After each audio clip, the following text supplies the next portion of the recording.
Thank you. Thanks, Claire. This was great. Thanks for having us. And thank you, Rick, for putting this together and for uh, distributing some really amazing ciders for us to drink tonight, which have been really special and pretty awesome. So thank you so much. And to everybody for tuning in, coming along for the ride. Talking a little bit with Dan earlier today, just about how this book and cider is kind of all about community and collaborating and building a community through that collaboration. And the book is kind of the embodiment of that. And this conversation, this virtual meeting, is sort of a nice small piece of a greater picture. And we're grateful for your interest. I'd like to chime in a little bit too with some thanks to Dan and Craig for writing what I've seen so far, just an really amazing book, very, very in depth and really kind of telling the story of the Pacific Northwest from perspectives that I guess I hadn't encountered before, and I think they're really telling. So thanks for that. And I also appreciate everybody here's willingness to join in and do this and support a local independent bookstore. There's not many left in the world, and we've got an amazing one in our little town of Spokane. So thanks, Craig and Dan, for choosing us to be the first. This is, I understand, your first rollout event, the debut of this, and so we're kind of honored that you chose Spokane to get us going. Yeah, absolutely. Apologies ahead of time for any kinks that we find ourselves ironing out. Did we lose Dan?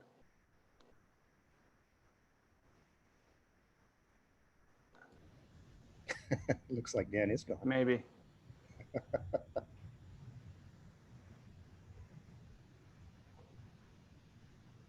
I'll give him a moment here, and then I'll kind of run through. I've kind of briefly summarized a generation of orcharding in the Pacific Northwest, just to kind of set the stage and provide some context for sort of what folks, Rick, like you, are doing at Liberty and many others in the region. But we'll see if Dan resurfaces.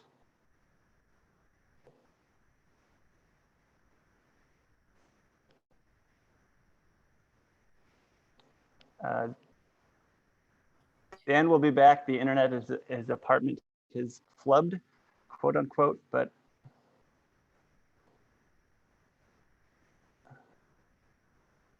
I suppose I can just run through this. Dan is familiar with the history anyways, and when he comes in wherever I am, he can kind of chime in and just kind of pick up where we're at. So here we are. That kink number one ironed out. So kind of thinking about framing this conversation, I thought a good place to start would just be how orcharding in the Pacific Northwest is essentially, it's 200 years younger than orcharding on the Atlantic coast, which started with the first arrival of Europeans in the early 1600s. There was a lot to learn. Europeans brought their farm practices, they brought seeds with them, they grew, they had new seedlings on the Atlantic coast. And as Europeans moved west, certain seedlings were named and propagated and sold, and those were kind of, became the varieties that were taken west, like Rhode Island Greening, Esopus Spitzenberg, Newtown Pippin, Rome Beauty from Ohio. As we're going west, we have a small subset of these reliable varieties that people can plant and kind of start orchards with more reliability than the first Europeans on the Atlantic coast. The Oregon Trail, I thought, was a good place to start as sort of the artery to settlement in the Pacific Northwest. So that was kind of taken in the early 1800s. Lewis and Clark, we know, sort of opened up a navigable way to Oregon, the Columbia River Valley, the greater Northwest Territory. The first person in Oregon, or actually I'll back up before I go through this, and looking at the Pacific Northwest, as we'll say, Oregon, Washington, Montana, the trajectory of orcharding sort of, it started first mostly in Oregon, and then it's sort of, there was a rise and fall, and Montana picked up where that fell off. Another rise and fall happened there, kind of a boom and bust in Montana that's very fascinating. And then ultimately Washington State picked up and now kind of is the most dynamic grower of apples in the country. And I thought it's kind of an interesting microcosm of what was happening in the greater country in those 3 states. So we'll go back to say early 1800s, 1825. James Bruce was a gardener for the Hudson's Bay Company, which was sort of set as this in Fort Vancouver, this trading outpost. And he essentially put the first seeds in the ground. Early homesteaders got seeds from Fort Vancouver and planted their own homestead orchards. If we fast forward, one of the early settlers to the region, and this was sort of something that we wanted to try to uncover as much as we could in the book, was information about minority pioneers and otherwise marginalized communities that kind of contributed to apple orchards and growing fruit. And one such person is George Washington Bush, who he is a Black pioneer who left Missouri in the 1840s on the Oregon Trail and brought apple seeds with him. He was going to settle in Oregon and was pushed. There were Black exclusion laws that sort of forced him to go up to the Puget Sound, where he ended up settling.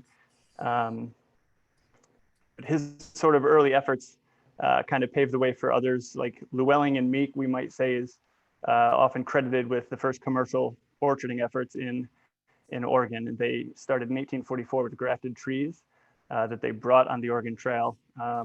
Other known varieties, like we mentioned earlier, like Isopa Spitzenberg, Rhode Island Greening, and Baldwin. Their fruit was largely kind of swallowed up by the gold rush in ports and kind of the boom around mining. They ended up opening 4 locations by 1853. It's sort of my trying to make sense of these bullet points here. But Craig, sorry, I'm back. My internet kicked out. I don't know how. Just stupid, whatever the stupid things are. But these orchards that set up in Oregon and Northwest were basically set up to help export fruit to California, because California was where the money was. But they didn't do very well the first time around. They all basically failed within a couple of years of each other. They just weren't set up and organized to do things very well. So the first round of growing fruit in the Northwest kind of failed miserably. Which is kind of like an interesting lesson to people. We need to like look into the future, because that happened a couple of times in the Northwest where people just try and put these big schemes out to make lots of money and to grow lots of fruit, and then it doesn't work out very well after that. Those are early efforts in Oregon were kind of overshadowed by California fruit, like Dan is saying, because the weather is warmer there, so fruit gets to market sooner. So that left a lot of this. There's a lot of fruit in the ground in Oregon, but there was no transportation yet. Railroads hadn't been set in the state, and so a lot of fruit just went to waste and perpetuated insects and disease. And that time it sort of picked up in Montana, which was an interesting revelation we had in our research. Just the Bitterroot Valley in southwest Montana had this really ambitious project to sort of try to lead the nation in apple growing. It started sort of around the 1870s. There were traveling nurserymen going to the area, promoting apples and apple growing, and some of the early efforts to do so proved to be successes because of the many days of sun, the valley breeze. It just sort of it facilitated the growth of fruit. Go for it. Oh, but I was gonna say, so they thought, so 1870s, 1890s, they're like, great, we can like irrigate this place, we can make this into like an orchard and make some really like stuff happening here. And the marketing in the period is pretty intense. A couple weeks ago, Rick showed us some marketing that was done after the fact for orchards in the Spokane area. Kind of a very similar message. Or basically the idea was like, you can get rich here, you can get richer fast. Like by like the marketing for the orchards in Montana are all about like, buy your land. There's already trees on them. Hire our company to manage it for you, and then just like you can make the profits. You can just sit back and enjoy, and just make money. And there's no disease here. There's no issues, no pests. There's no anything. It's perfect. And like the rocky soil is great. The trees love it. and that lasted for about 5 years or so till the whole thing like collapsed pretty spectacularly. They had like young Frank Lloyd Wright designed this crazy lodge building, and they'd bring all these like professionals from Chicago and California to Montana and show them this place, and then basically sell them a summer house and sell them a timeshare with an orchard attached to it. With the fact that they're going to basically pay for the vacation house with this orchard next to it, and promise them the good life, and it didn't work out, obviously.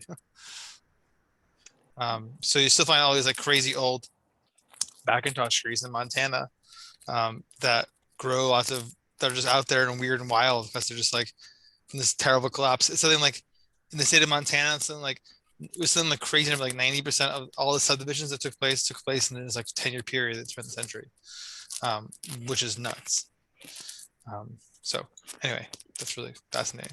Sorry for my technical issues earlier. Welcome back. Part of what enabled the Bitterroot was irrigation, the big ditch. I think like some 70-mile canal that opened up 45,000 acres to irrigation. So there was a national interest, but that national interest kind of ambushed the opportunities, and there was a boomtown. Hotels were built, and pretty soon the supply couldn't keep up with the demand, and so that kind of is what led to the ruin of these early orchards in the Bitterroot. Full collapse. Washington irrigation proved to be more successful, as we know. There was something, I think, is by 1930 in Eastern Washington, there were 3.5 million acres irrigated, and the Grand Coulee Dam, when that was completed in the 1940s, it opened another 1 million acres. And that kind of coincided with the use of dwarfing rootstocks after World War II, high density planting. And I think the number is something like into the 21st century, Washington had over 75 million bearing apple trees, which sort of profound growth and just sort of set the stage for a lot of really dynamic cider and an interesting culture in the region. Yeah, and I think it's interesting to talk about here for Washington State. So the first orchards in Eastern Washington are actually in the Spokane area, around Deer Lake, before the orchards of Wenatchee and Yakima come out, basically as part of a New Deal project. The orchards of Spokane and of the greater area further east first emerges as a first orchard area. And I think actually I'm going to ask Rick a question on this too, and talk a little bit about kind of like the orchards that he worked with in the Palouse, which is versus the orchards that are, and what those orchards look like versus the orchards that exist further west in the Wenatchee and Spokane region. So can you talk a little about the orchards you work with for these ciders? Yeah, these ciders that we're enjoying tonight. Well, the Gravenstein comes from Hood River. It's kind of an outlier for us. We typically don't source there. It's we kind of begin to define our brand around the things that only grow in the Palouse and in Yakima Valley. But yeah, the most of our fruit comes from Bishop's Orchard and Stewry Orchards, just about 45 minutes south of here. Yeah, the Palouse is predominantly wheat country, but homesteads, when people were first coming to this area, would plant a tree or two or three, and so there's vestiges of those kinds of orchards. There's a gentleman named David Benscotter that I think probably a lot of people in this audience have recognized or seen written up nationally, who's kind of known as the Apple Detective. He's actually a former FBI guy. But he goes all over this area and finds these old homesteads with these apples that have thought to have been extinct, and he's recovering them. So to answer a little more directly to your question, Dan, apart from a few giant orchards that existed, one or two north near Deer Park, one that you uncovered and one that I ran across a few years back called Arcadia. That was another one in Deer Park. The orchards around here were really more agricultural, not commodity growth. And then when the Grand Coulee Dam came into play, in this vast area in the center of Washington State, we're on the furthest eastern part of the state, but center part of the state got irrigation all of a sudden. and the apples that were sort of dryland farmed over here were just not as productive, couldn't compete. This area was urbanizing faster than the center part of the state. And so the orchards that went there came in about the time that everyone was growing apples for as commodity purposes to be shipped out all over the country, all over the world. And so you have these giant orchards all up and down the Columbia that never existed in our immediate region. Right. Well, because they couldn't have because of the agriculture, the water resource that was brought in by those dams that really empowered that. So talk to us about like what it means to make fruit, to make cider, where you make cider. Like what's kind of the access to the varieties you have, and what's some of the access to the soil there look like, and how does that play a role into the ciders themselves? Yeah. Well, we're discovering that, and I think it's just, dumb luck, frankly, that I decided to make cider, and the people that we found were pretty close to us, and we just began this journey of discovering what would and wouldn't work here. Everyone knows that, I think knew at the time that, a select few varieties. I'm told that the climate here is really, really very close to upstate New York. The Gravensteins grow pretty well usually, but McIntosh, Empire, Cortland, you guys from the East Coast recognize those varietals. They grow pretty well here, but we didn't know what would actually grow well in terms of a really good quality cider apple, and so we've been kind of learning as we go what grows well. And I guess what we're finding is, with some exceptions, fire blight is a real bane. It's a real problem for our part of the state.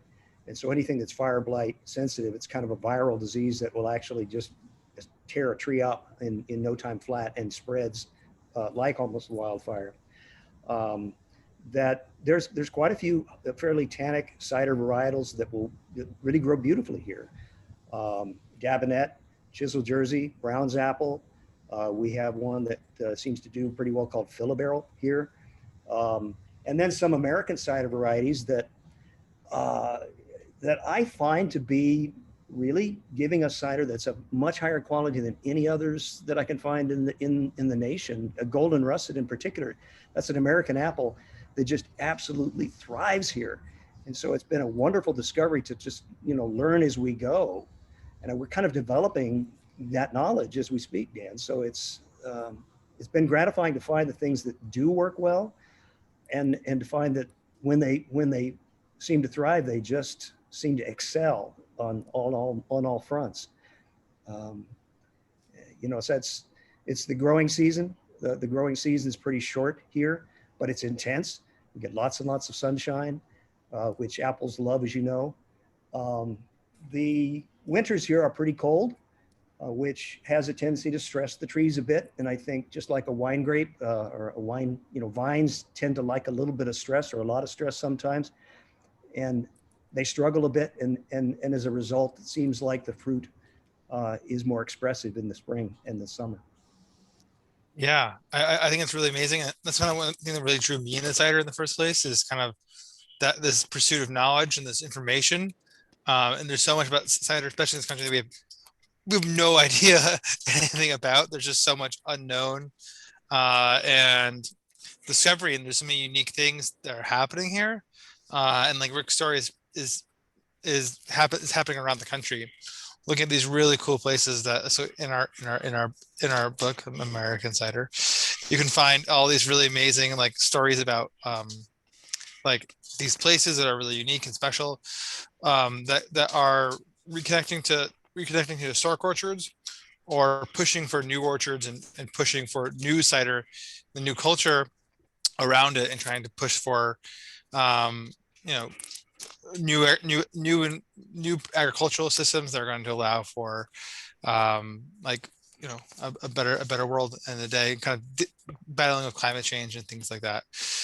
So cider is a really amazing world to be a part of right now because of all the stuff that's happening and changing and discovering at the same time. It's really such an amazing community. It's an amazing place to be, and drink some really cool ciders. This Gravenstein is great. It is so fruity and delicious, and like pear Yeah. juicy. Dan, the comments, people are noting that you're drinking and no one else is.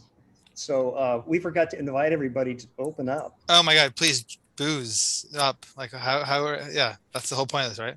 We'll start with the Gravenstein, I guess, since I've got it open, you've got it open. You want me to just tell a little bit about it? Yeah, I can talk about a little bit Gravenstein though. Craig, do you want to talk about Gravenstein for a second? Sure. Variety. Yeah.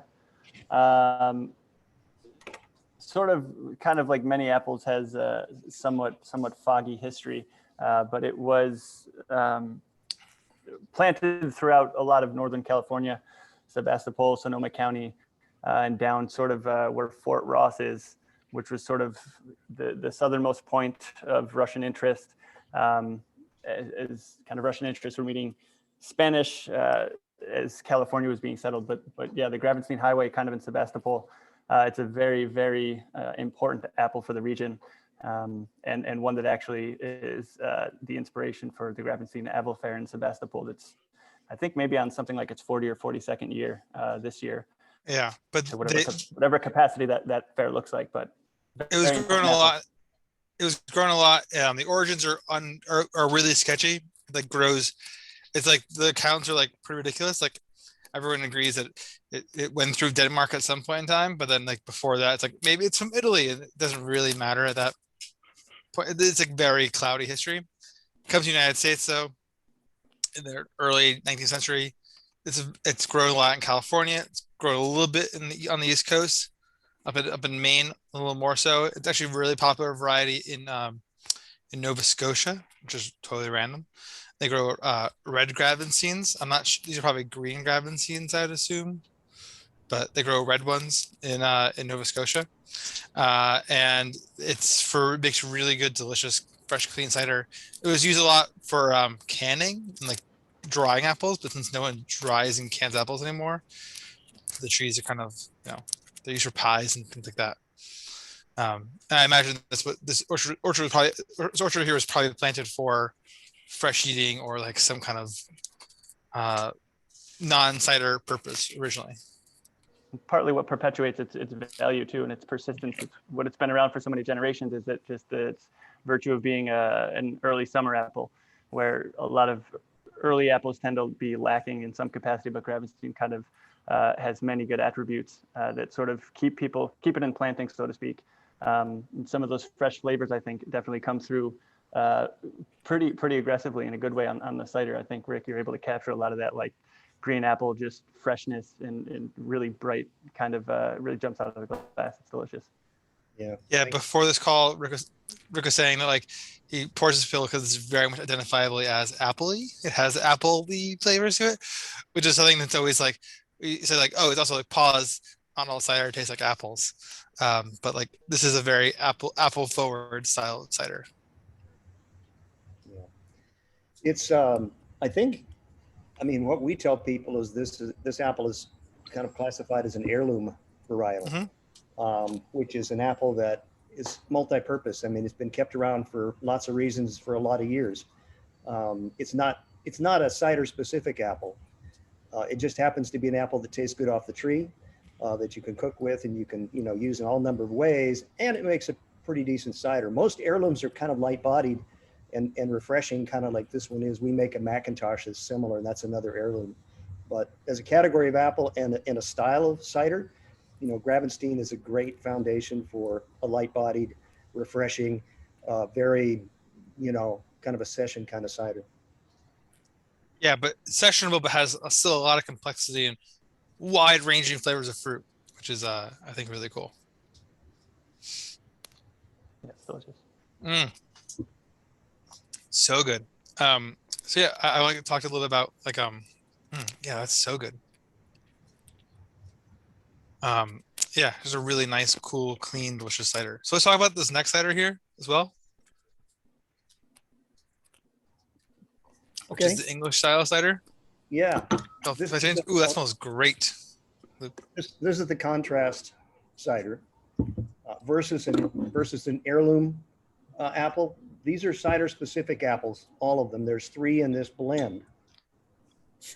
A Dabinet, Dabinette is one, Chisel Jersey is another, and the third in the blend is, it's called the Brown's Apple. And all three of those, you know, we're discovering grow beautifully, beautifully in the Palouse, and they like life here, and they're giving us amazing results. The Browns in particular, it's a bit of a divergence here, but the Browns in particular, you know, the ones we're getting have almost a red fleshed tone to the inside, and the juice is pink if we do a single varietal of Browns. But anyway, all these three together are blended in a way that, to me anyway, is evocative of what's known as a West Country style cider, a UK English style cider. And yeah, it's not necessarily appley unless maybe I pick up, you know, like ripe apple. Baked apple, but it's like that's like the third flavor going on here. But this is more, yeah, this is a little more advanced for as cider drinkers go. More mushroomy, earthy, and savory. Yeah, yeah. I think a fun thing to talk about with apples for a second, a little apple chemistry thing. So the cider's tannic too. The last cider I had wasn't tannic; it was just like fresh and fruity, and this has got some serious tannin and weight to it. And the big difference between apples and grapes is that grapes tannins are mostly in the skins.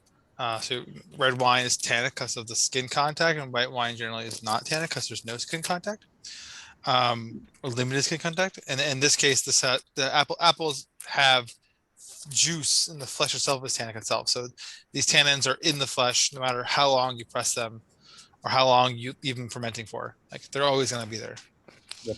It makes them pretty different than talking about grapes. So you get these kind of very different textures too from the tannins as well. They're very like chalky and grippy, which is fun.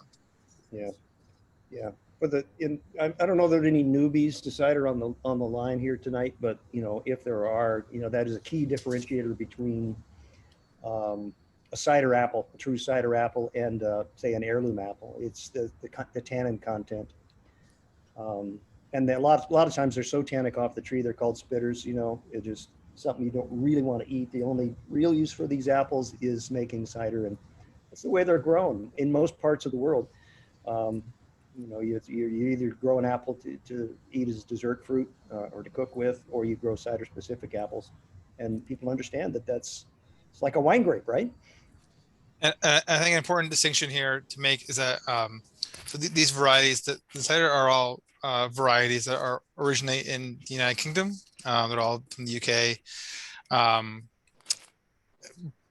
Because here in the United States, we really didn't select for cider varieties. There are some, like we said earlier, are some varieties like Golden Russet that taste really good to make cider out of, but they weren't intentionally grown as a cider variety. We only have a few like distinctive historical the indigenous native cider varieties like Harrison and Hughes, but most of the other apples that are indigenous to the United States were selected for their fresh eating or processing abilities, and not cider.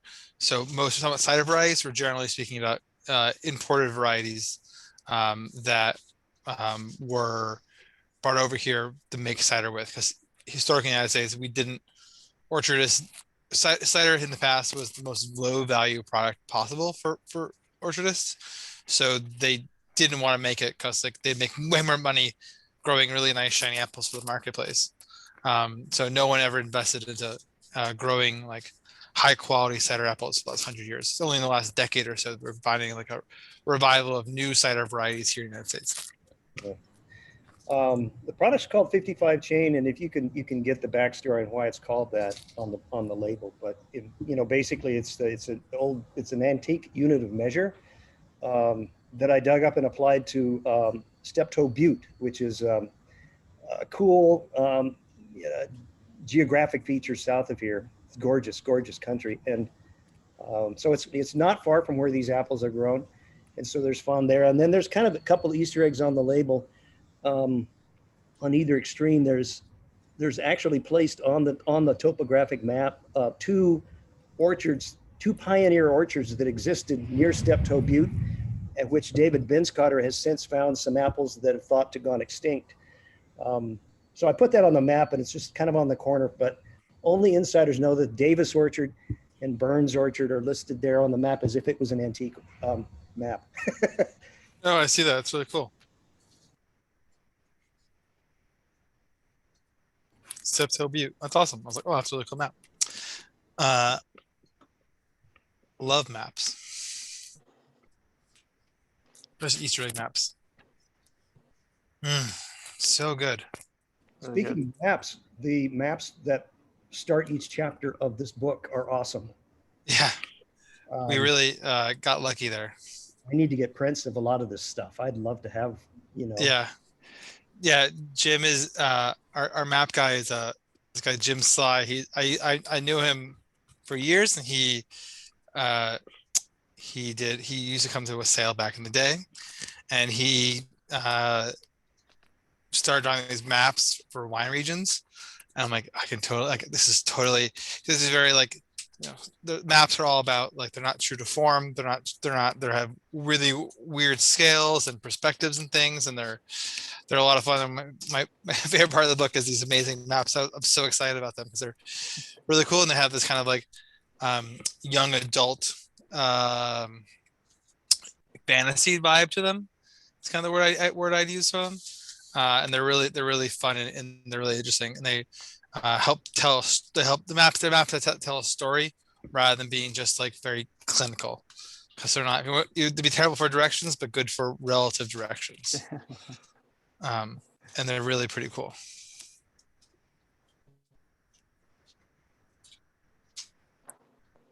Oh yeah. Emily just said, yeah, those look like they could be from Lord of the Rings. They're definitely like a Lord of the Rings style map. They're definitely in that vibe, which is like I really wanted that. Now he actually does an amazing Zoom classes called Children's Wine Atlas, which is a really fun, cool deep dive into nerdy wine stuff, which is a great post in our COVID world, but it's pretty fun. I've often suspected that orcs may live in Montana. I don't know. I don't see it on the map though. Yeah, it's pretty cool. I think I want to talk a little bit more about kind of like the future of cider here, and kind of like where cider is going and how we're evolving, because cider's changed a lot in the last few years. Like statistically around here, like is like 10 years ago we had about 150 cideries in the United States. Now we're at 1,000 cideries in the United States, and it's grown tremendously since then, and it's going up and up and up. And next few years are going to be really amazing and really exciting, because we're seeing, for me as a consumer of things, it's interesting seeing that. I was interesting to hear Rick's perspective on this as well, because I feel like 5 years ago it was very hard for me to find single variety ciders, and now in the last 5 years we have a lot more of that in the market now, and people like Rick and other people who are really like experimenting and showcasing single variety ciders and showcasing things with really unique personalities to them. And I think that's been a really exciting time. And as you've seen, a lot more orchards coming online and getting ready and getting things set up, which has been really interesting. And it's an interesting place we're going to go the next years with cider, as more orchards are coming online, and as we figure, as like we were saying earlier, as they figure out what goes better where. Someone asked a question about barrel aging ciders. Rick, is this barrel aged, the 55 chains? Yeah, I think it's about 6 months in barrels after fermentation, which was about 3 to 4 months, as I recall. So what's the deal? Some, particularly the tannic ciders, ciders with tannic structure, do tend to benefit. The flavors, and I think this is similar to wine too. If it's a young wine, you get a hit of several flavors in sequence. They don't really start to harmonize until they've had a chance to kind of live together for a good long time. And so, I can't talk chemistry, but metaphysically, I guess it's kind of what happens, whether I can explain it chemically or not, but there's that advantage in letting it age. And you can age it in stainless and accomplish a lot of that too. But what happens with a barrel, You can get some oak influence. All those barrels that we use are pretty neutral. But what you get is it's micro oxygenation, where there's a little bit of oxygen making its way through the oak and into the cider, and there's a little bit of that happening, and you don't want to let it go too far, but it does tend to benefit the flavor, the complexity, and it helps the cider kind of come together and really kind of sing. Do you reserve your, are you just putting tannic varieties, that sort of cider-specific fruit in barrel, or do you experiment with other sort of heirloom varieties or fresh eating varieties in oak? I've experimented with just about everything we make. It seems like the heirlooms don't seem to benefit from that as much. They seem to like aging in bulk, in a flex tank or stainless. They do just fine. But I think the more complex ciders that they themselves would age better on the shelf. I mean, seem to age better in oak and spend some time in oak before we bottle it. There's a great question here in the chat about cider's awareness. And I think something that's really interesting to me is like when I go to like here in the Northeast, we have a lot of apples all around us here. Craig's in Hudson Valley, which is a big apple growing part of the world, but cider's perception is pretty low profile in a lot of places here. But when I go to the Northwest, cider is a much bigger deal. There's so much more volume of cider consumed and just out there in the marketplace, and it's just crazy. And I want to talk about how that's changed in the last few years, and why is that happening there compared to the rest of the country. I have my thoughts. I want to hear Rick and Craig first. You want me to go first? Yeah. I don't know. I think it has an awful lot to do with readily available and inexpensive fruit.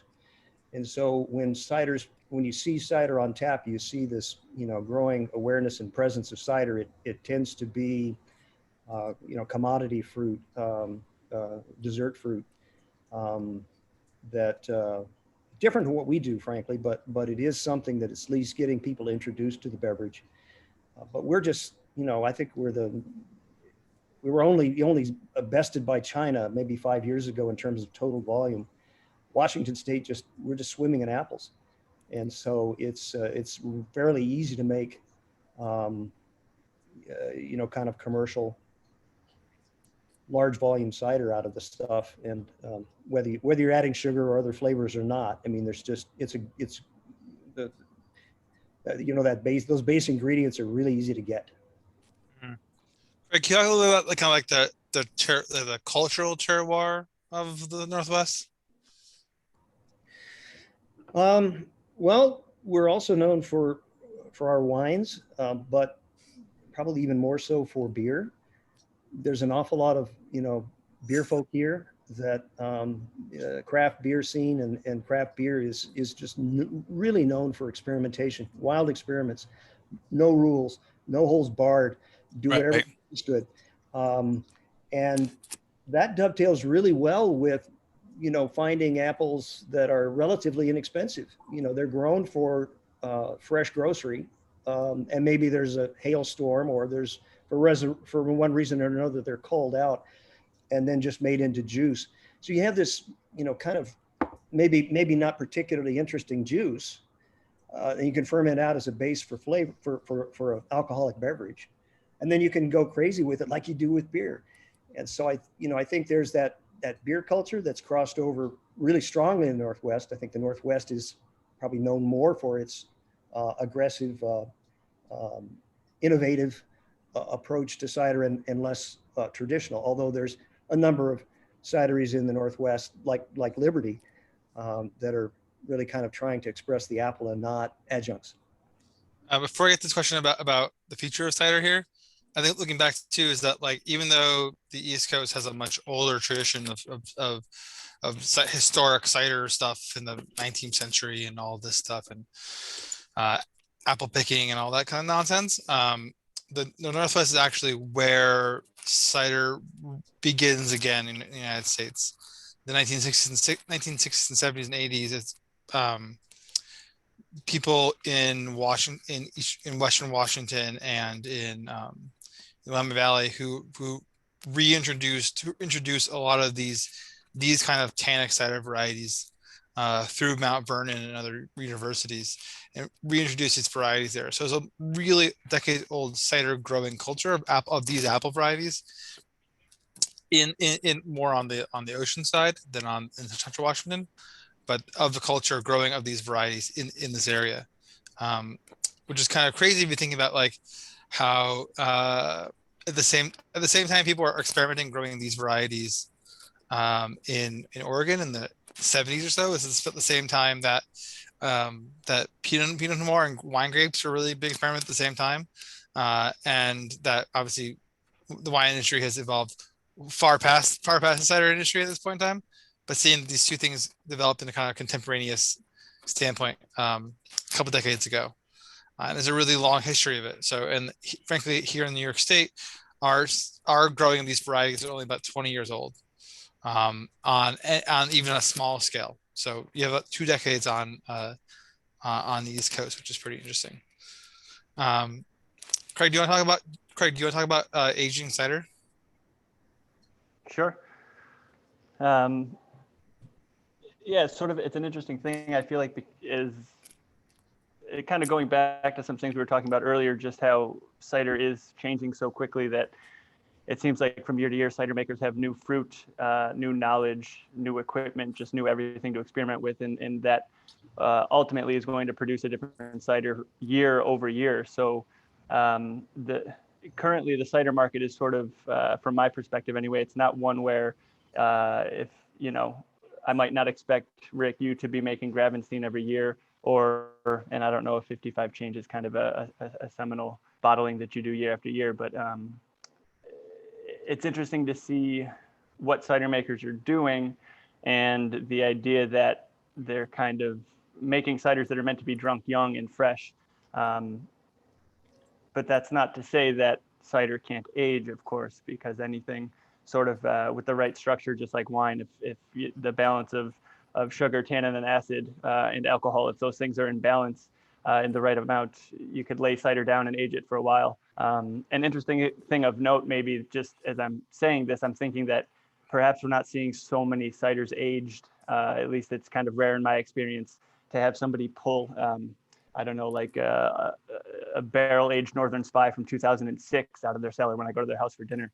I think there's such excitement around cider that it's sort of hard, just as somewhat impatient species, to lay these new things down that have so much energy and vibrancy around them. But aging cider is a thing, and perhaps that's part of the future conversation, is cider makers, Rick, like yourself and others, just kind of learn the nuances and sort of start working into the narrative, the idea that, no, please, like, drink this in 2 years, 3 years from now, and just kind of see how the nuances change over time.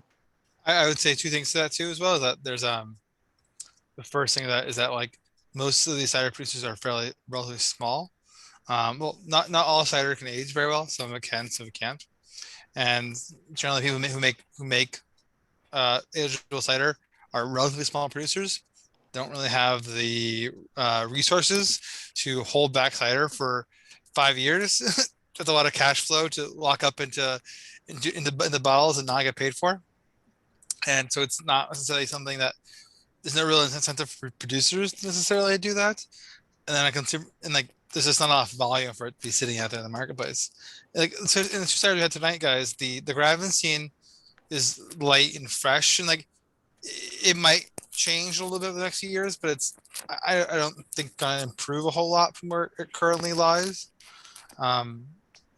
So maybe in the next year or so it might taste different, but like, probably not a huge change of it. This English style cider could change. It's probably going to oxidize a little more so and get a little more caramelly and more like burnt sugar flavors, I'd imagine, and things like that as it would over time.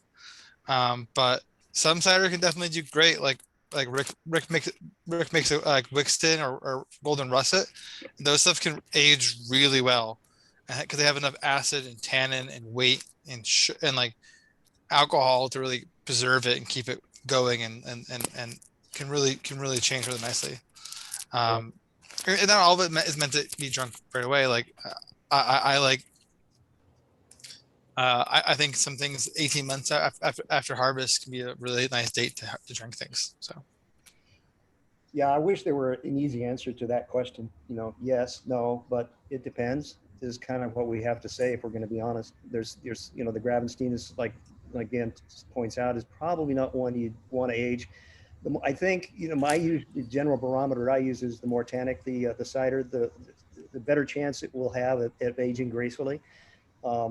Another case in point with one we actually do age, for us little tiny company that we are, we age a Manchurian crabapple, which is really tannic, going into the barrel, almost problematic in terms of how it tastes when it's only 6 months old. But I have a couple barrels that we pull off of and refresh as we go. So I think, it's been about 4 years now, where there's Manchurian crabapple that's part of that blend that you get in the bottle that has been aged a good long time. And it does seem to improve. The tannins tend to soften up and integrate better with the rest of the cider. The acidity tends to drop a bit and it becomes a more balanced beverage. It oxidizes, yes, but this is one that some oxidation does seem to improve it. It's almost like a pommeau in that regard. Pommeaus are aged to where you can really taste the oxidation, but it is somehow complementary to the overall beverage. yeah, Rick's Manchurian crab is totally a unique cider. So the Manchurian crabs are grown. You get those things from Yakima, right? Those apples From Prosser. from Prosser. Okay, so Mhm. they are. Sorry. No, it's not far from Yakima, but yeah. Okay, Prosser. from Prosser, and they are. They're grown as pollinators. Like they don't really have. They're grown to basically. Apple trees cannot pollinate the same variety, so you need to have pollinator trees that literally are in the orchard just to make the other trees fruit, and they don't really have a lot of inherent value to them. Like besides cider making, what do they even go like? What do they even get used for? Is there any value for them? No, none at all. So they generally would just sit there and go to waste. I'm sure they get rid of them though, because they must cause disease if they don't get rid of them, right? No, they drop and then they, fall into the grass and rot over the summer, or birds eat them. That's, to my knowledge, that's all they were. That was their destiny, and continues to be for people that aren't harvesting. They're really hard to harvest. They cling to the tree pretty well. They don't just pop off on their own. You can shake trees, but you get mixed results. But they're difficult to harvest. They're literally the size of Rainier cherries or standard cherry. And so they're a lot of work. They really are, but they seem to be worth it for us. But yeah, otherwise that was just a happy discovery. Here we are surrounded by these giant orchards, and every 20 trees, there's a lot of times there are these crab apples, and a lot of times they're Manchurian crab apples. And these apples are just there, as far as the orchardist goes, for the bees. They make the bees happy and they make the pollination possible. But these apples will otherwise drop to the ground and just go to waste. But we're discovering, we've got 3 or 4 varietals now that have been used that way in these orchards that they make a wonderful cider, or they make a fantastic blender. Like Manchurian's great on its own, but it's also just fantastic to blend with, say, an heirloom cider if you want something more closely akin to a tannic English style. Yeah, they're definitely a weird apples, and I think it's a really interesting story about reutilizing the existing resources that are around you. And I think so much of cider in the last few years is about the future of cider, and I think so much of cider in the last few years has been about reusing existing resources. So whether that happens to be about finding using the Gravensteins from Hood River, or these orchards that Rick has partnered with in the Palouse that have really had existing plantations and be able to use those things, or in other parts of the country, people tapping into the local orchards or local existing apples to try and make cider with them and make a really good product out of that stuff. But in the next 10 years, we're seeing much more intention in making cider. We're seeing a lot more orchards going in the ground with like, I am going to make cider. I'm putting these trees in now to make cider. That's gonna be the biggest change in the next decade of cider making, is that real intention of cider, and then figuring out, like Rick said, figuring out like not only like can I grow apples here, but I can grow these apples here and make really good cider from this varieties and these things and these places, and kind of having that longer conversation about place and time and things like that. And that's where I think the future is going for cider, which is really cool. And I think the United States is definitely at the edge of that. Like we don't have, we have cider baggage here in the United States about how cider is sweet or cider is all this stuff, and we have all this baggage behind it, but it's very different baggage than exists in places like in the UK and France, where they have a more they still have a cider culture, but it's not what we consider a contemporary cider culture. It's pretty old fashioned, you know, in a good way, but also in a not necessarily the best way of trying to make a new business. Cider is pretty cheap there, so yeah, yeah, that's my thing. This is great, guys. Thank you so much for coming. This has been fantastic. We can keep taking some more questions though, but this has been really fun to like hang out and talk about Washington State ciders, which are really fun. There's so much awesome cider out there. I'm very jealous. I haven't been out there in the last year now since COVID, so it's been very strange. Yeah, it's been a treat to get this over on the East Coast, Rick. I think this might be sort of the last question that we have time for, but we do have a question from, I lost my place in the chat. From Andrea and Alan, wondering how you got the idea to write the book. Could you tell us about that? Yeah, so Emily, who's on our editor, is on the chat here, kind of, who's waving right now. She wanted to do a cider book, and I'm not sure if she knew what she was signing up for when she talked to us. Because I'm not sure if she exactly knew what she was signing up for when we got this book figured out. But what I wanted to do, we wanted to do this book is we wanted to create context. All this cider is happening, and there's so much people out there talking about cider, and something that I really cared a lot about. But cider existed without context. Like in the last 10 years, we've had that massive growth of cider. We've had that like 7 times growth of cider producers in the country, and so much of them the narrative is as though they came out of either they came from nothingness, or they came from this like deep colonial legacy of that's a problematic legacy of colonialism and folksy nostalgia, good times, all that stuff. And like we wanted to say like, well, that's not true either. Like there is part of that stuff is real, but part of this isn't real. And we wanted to kind of like create a new narrative for like where cider exists and where cider actually comes from and where it lives, and like trying to dispel some of the myths about temperance and prohibition and like what killed cider in the first place in the United States, and like why it's coming back now, and where is it going, and some of these unique, interesting stories. Because yeah, it's a unique beverage, and it has a unique culture behind it, and like it doesn't exist in the vacuum. It wasn't built in a boardroom. It's built by lots of individuals around the country. Craig, do you want to add anything to that? my rant? No, you nailed it. Yeah,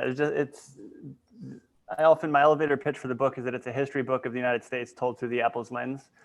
And that's because you kind of, in some ways, you can't really separate the two. They're just so intertwined, apples and the history and motives and people and sort of how the country was settled. The apple was right there in the pockets of everyone as this was becoming the United States. And I think that's sort of, to Dan's point about trying to kind of eliminate some of the tropes from the conversation around cider, that's kind of was one of the goals of the book, was to provide some research information as to what cider is and what it was and what it will be in the future.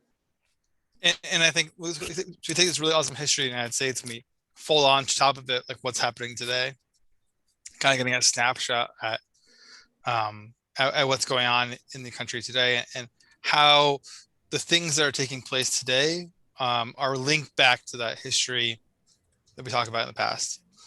So it's not comprehensive, but the history is very much like one of like, look at this moment in time, and then let's then like look back at that and how this worked out. We did travel for the book bunch, to New England and Michigan, California, and Washington, and been doing Apple travels for the last few years. So it was good. Hopefully more travel in the future, but it's been a lot of fun. Hopefully another book in the future. This is day one. Let's do day one. Let's do day one. It's been a good day one. So we'll see what all happens. This has been great, and I really appreciate these guys' questions, guys. And it's been really cool. I hope you guys enjoy the book, and if you have any questions, please reach out to us, because it's been like it's been a fun conversation. I hope this book creates a lot more really fun conversations about what might happen and where we're going, and like creating new narratives and new conversations about cider. And no one's gotten pissed at us yet, so I'm sure somebody will. Well, I think we'll leave it there for tonight. I just want to thank everybody for coming, and thank you so much to Liberty Ciderworks and Rick and Craig and Dan. It was a great time. Yeah, thank you, Claire. This has been great. Thanks everybody so much. Good night, everybody. Good night. Thank you, guys. This has been fantastic. So long. Thank you, guys. Thanks so much.